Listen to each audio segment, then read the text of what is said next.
And while Canadian Prime Minister Mark Carney's Liberal Party has won the federal election and is set to form Canada's next government, but it is not yet clear if they would hold a majority in Parliament.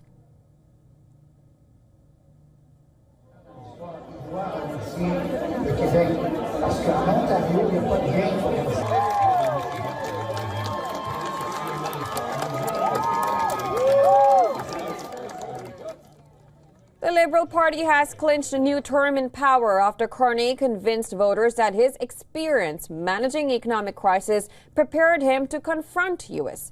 President Donald Trump. After the win, the newly elected Prime Minister has said his country should never forget the lessons of the United States betrayal. Carney told cheering supporters in Ottawa that they will win this trade war, but he warned of challenging days ahead brought on by Trump's tariffs and annexation threats.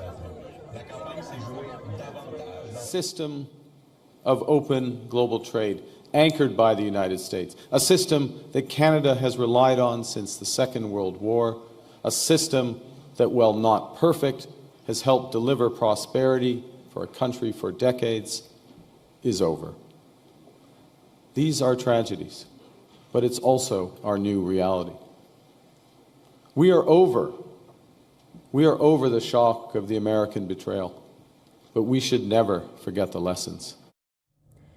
The final results are still pending for Canada's 343 members of Parliament, with 172 seats needed for a majority. The Liberals won a majority in 2015, but have governed with a minority since 2019. Pierre Poilievre's Conservatives were eyeing an election landslide earlier this year, but then trailed the Liberals in the days ahead of the voting. U.S. President Donald Trump's tariffs and threats of annexing Canada stood as the central issue in the elections. Trump inserted himself into the race early in the day with a social media post saying Canada would face zero tariffs if it becomes the cherished 51st state. Now, Poilievre hit back firmly and said, "President Trump, stay out of our election." Carney also weighed in, saying, "This is Canada and we decide what happens here." Now remember, Carney replaced Justin Trudeau, who was the focus of opposition attacks about inflation, high immigration levels, and a housing crisis.